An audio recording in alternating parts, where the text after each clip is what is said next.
Imagina a cena. Você está deitado na cama, 2 da manhã, celular grudado na cara, rolando o Instagram. Todo mundo parece estar em uma de duas categorias. Ou tá vivendo o sonho, viagem para a Europa, carro zero, apartamento com piscina na varanda, ou aprendeu o segredo dos investimentos. Print de rentabilidade, gráfico em alta, frase motivacional sobre liberdade financeira. Enquanto isso, você comemora quando finalmente aparece 4 dígitos na conta e não só 3. Talvez até já tenha batido uns 5.000, 10.000 guardados, mas no fundo pensa, tô muito atrasado? Será que algum dia chego no tal do ficar bem de vida ou vou morrer pagando boleto? Meu nome é João, eu sou CEO dos Ratos e eu passo uma quantidade nada saudável de horas estudando dinheiro, comportamento humano e a vida real do brasileiro, não a versão de comercial de banco. Se você está cansado de viver na dúvida sem saber se está no caminho certo, fica comigo. Hoje a gente vai destrinchar a linha do tempo da construção de patrimônio no Brasil, do negativo até o famoso meu dinheiro rende mais do que meu trabalho. E mais importante, você vai ver por que não faz sentido se comparar com a timeline do vizinho, mas sim com o jogo que você realmente está jogando. 1. Antes de qualquer marco, o buraco onde a maioria está presa.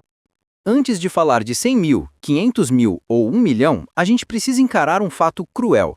No Brasil, o ponto de partida da maioria não é zero, é negativo.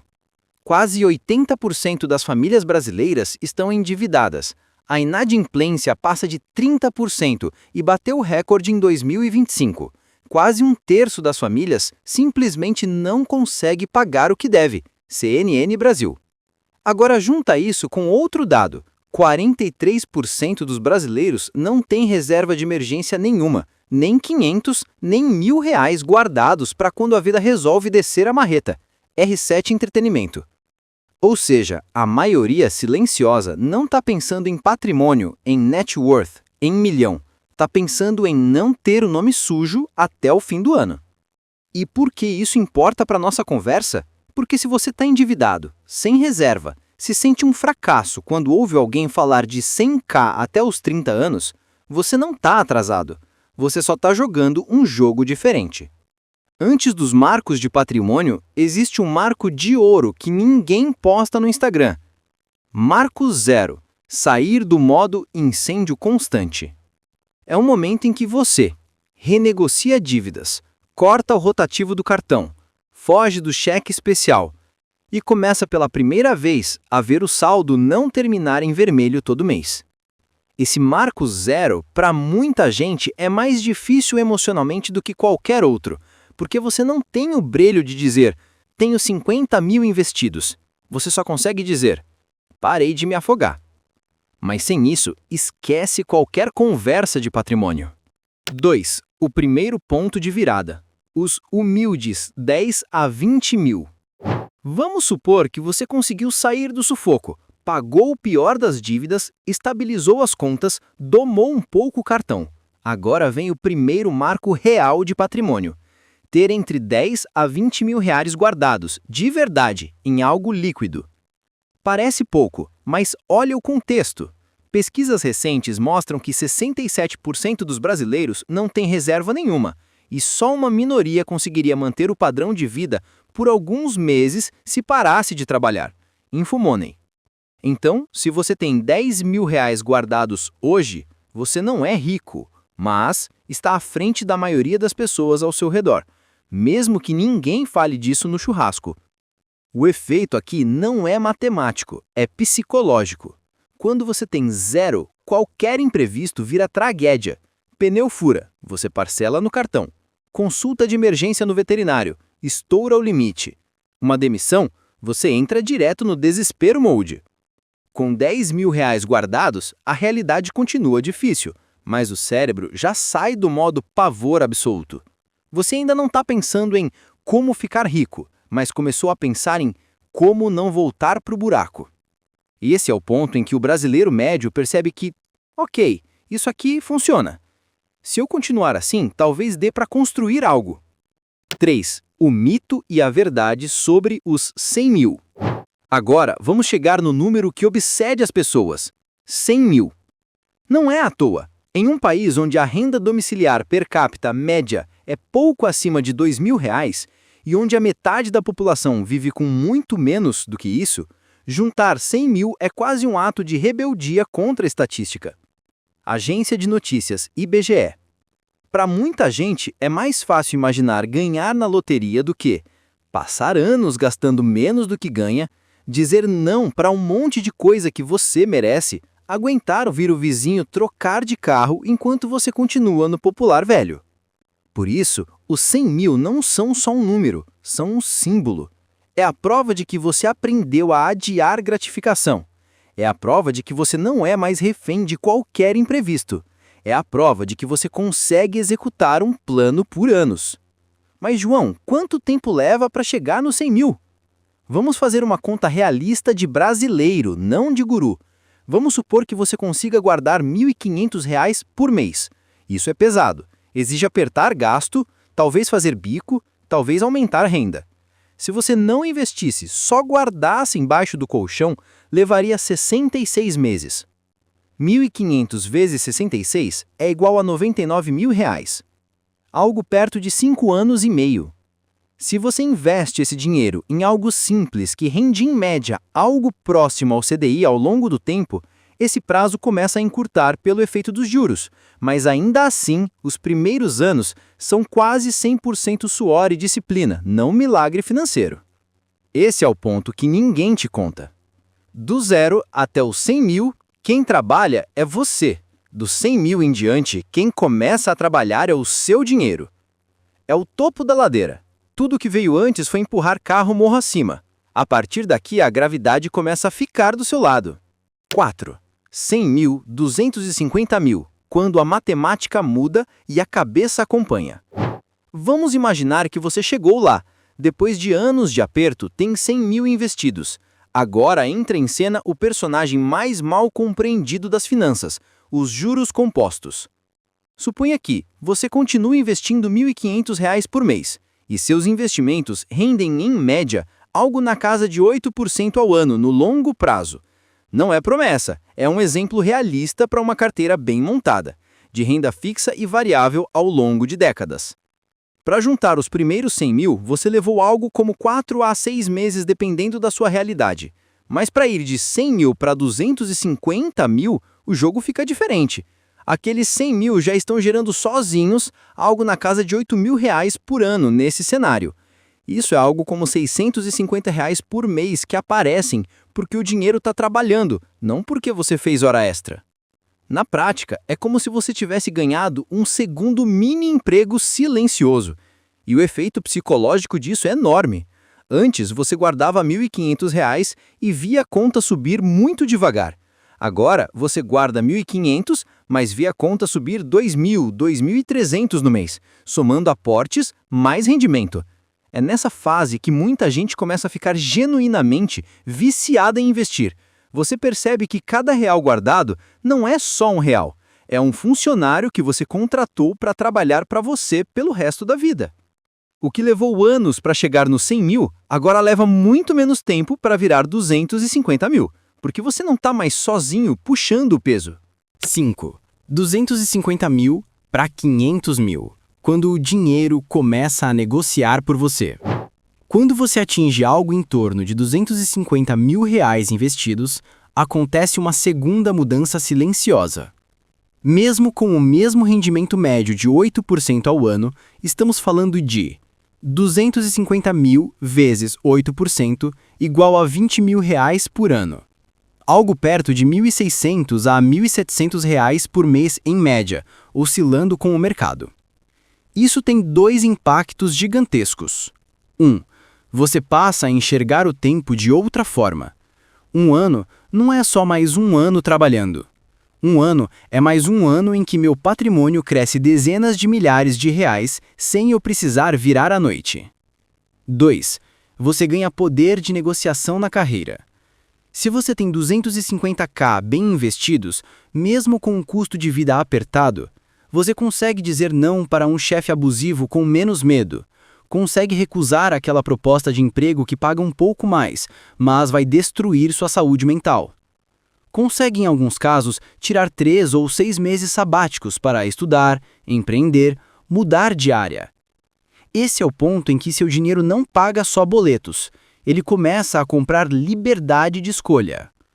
E quando você finalmente chega em R$ 500.000, o jogo muda de patamar de vez, porque 500 mil vezes 8% é igual a 40 mil por ano. Cerca de R$ 3.300 por mês em média. Para muitas regiões do Brasil, isso é mais do que o salário da maioria das pessoas. Agência de Notícias, IBGE. Não significa que você tá rico e pode largar tudo, mas significa que, tecnicamente, você poderia sobreviver por muito tempo só com os frutos do patrimônio, ajustando o estilo de vida. Esse é o momento em que seu dinheiro não paga só boletos, ele começa a depender do seu trabalho, mais do seu capital. 6. O famigerado primeiro milhão.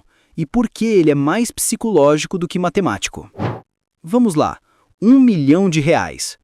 No Brasil de hoje, com o custo de vida nas grandes cidades, inflação corroendo devagarinho e desigualdade absurda, 1 milhão não te transforma num bilionário de filme, mas te coloca numa minoria muito pequena da população. Não existe um número oficial mágico dizendo tal porcentagem tem mais de 1 milhão investido. O que a gente sabe é que a renda dos 10% mais ricos é 14,4 vezes maior do que a dos 40% mais pobres. Uma pessoa que ganha R$ 4.000 já está entre os 10% mais bem pagos do país, e a maioria ainda nem começou a falar seriamente de patrimônio. Então, se você chegou a 1 milhão investido, você não é normal, você é estatística rara. Matematicamente, o raciocínio continua o mesmo. 1 milhão vezes 8% igual a 80 mil por ano, cerca de R$ 6.600 por mês. Dependendo do seu padrão de vida, isso pode bancar uma aposentadoria enxuta, porém digna, complementar um trabalho mais leve, sustentar uma mudança de cidade, ritmo, carreira. Mas o ponto central aqui não é o número em si, é o que ele representa. Décadas de disciplina, décadas dizendo não para status, décadas escolhendo o futuro em vez da parcela do carro. O primeiro milhão não é um ponto de chegada, é o momento em que fica muito difícil você voltar à pobreza se não fizer uma cagada gigantesca. 7. O tópico que ninguém fala, a linha do tempo de quem não joga o jogo. Vamos lá. Até agora, eu falei do caminho de quem sai do negativo, monta reserva, investe com consistência, aumenta a renda quando dá. Mas tem outro roteiro invisível que é o que domina o Brasil. A linha do tempo de quem não entra no jogo da construção de patrimônio. É mais ou menos assim. Entra no mercado de trabalho já com dívida, fiéis, cartão, carnê, celular parcelado, consegue um aumento ou troca de emprego, infla o estilo de vida na mesma hora, pega financiamento longo para carro, às vezes para moto, ainda com dívidas antigas abertas. Se sente organizado porque paga tudo em dia, até o primeiro imprevisto. Vira cliente fiel de rotativo, empréstimo pessoal, consignado, Pix parcelado e afins. Como metade dos brasileiros admite entender pouco ou nada de educação financeira, não é falta de inteligência, é falta de ferramenta. A pessoa não sabe que paga mais juros do que imposto, que viver sem reserva é dar a sua vida de presente para o banco, que os 100 mil de nunca aparecem são sugados pelas parcelas invisíveis de 10, 20, 30 anos. Resultado? Aos 40, ainda se sente começando a vida.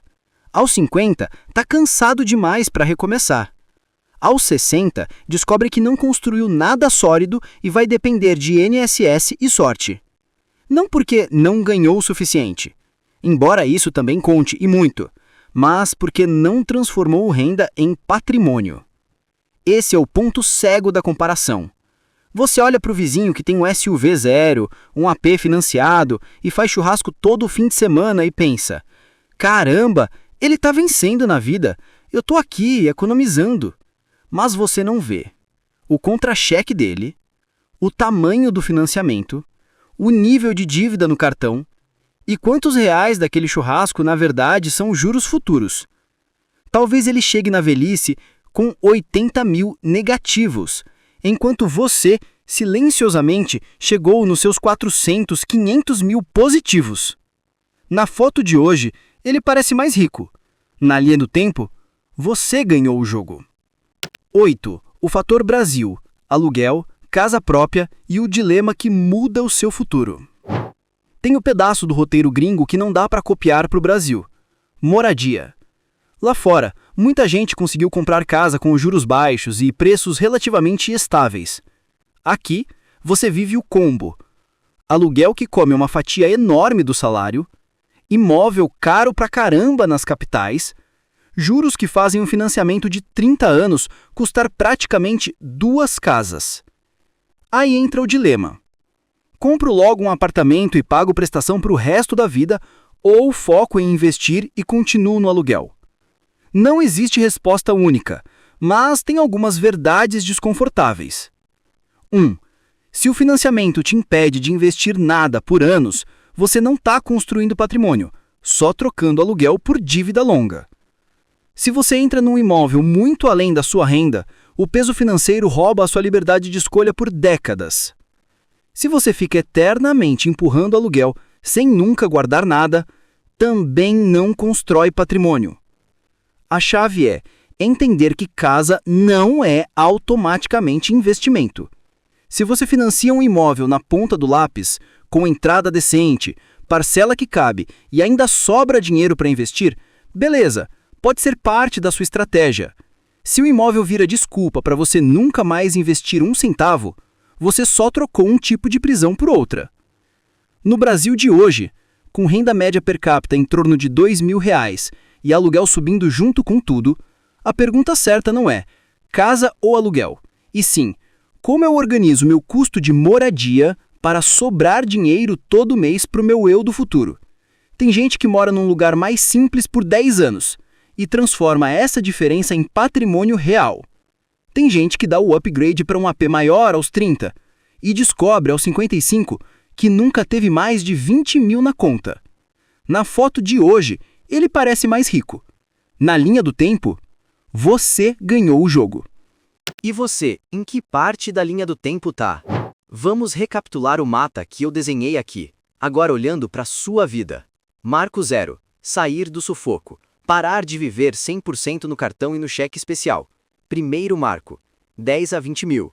Respirar. Não entrar em pânico a cada imprevisto. Grande virada psicológica. 100 mil.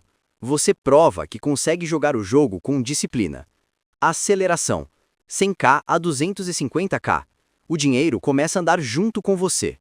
Poder de negociação. 250k a 500k. Sua vida de trabalho deixa de ser 100% refém do salário. Blindagem de longo prazo. 1 milhão. Não é ostentação, é segurança estatisticamente rara num país onde a maioria não tem reserva nenhuma. Tudo isso acontecendo num país em que quase 80% das famílias têm algum tipo de dívida. Bora investir. Mais de 40% não guardam nada para emergências. R7 entretenimento. E a renda é ultra concentrada na mão de poucos. Então não, você não está atrasado porque fulano comprou um carro zero antes de você. Você está adiantado se tem reserva, controla custo fixo, investe todo mês e entende que comparação superficial é armadilha emocional. 9. E você? Em que parte da linha do tempo tá? Vamos recapitular o mapa que eu desenhei aqui, agora olhando para a sua vida. Marco 0. Sair do sufoco. Parar de viver 100% no cartão e no cheque especial. Primeiro marco. 10 a 20 mil. Respirar. Não entrar em pânico a cada imprevisto. Grande virada psicológica. 100 mil. Você prova que consegue jogar o jogo com disciplina. Aceleração. 100k a 250k. O dinheiro começa a andar junto com você. Poder de negociação. Cerca de 250k a 500k. Sua vida de trabalho deixa de ser 100% refém do salário. Blindagem de longo prazo. 1 milhão.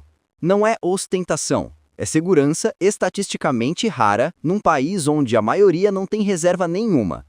tudo isso acontecendo num país em que quase 80% das famílias têm algum tipo de dívida. Bora investir. Mais de 40% não guardam nada para emergências. R7 Entretenimento. E a renda é ultra concentrada na mão de poucos. Então não, você não está atrasado porque fulano comprou um carro zero antes de você. Você está adiantado se tem reserva, controla custo fixo, investe todo mês, entende que comparação superficial é armadilha emocional. E se esse vídeo te ajudou a enxergar sua vida financeira como uma linha do tempo, não como um print isolado, se inscreve no canal, porque aqui a gente não fala de Fórmula 1, a gente fala de boleto. Isso aqui não é competição de ego, é mapa de fuga coletiva da corrida dos ratos.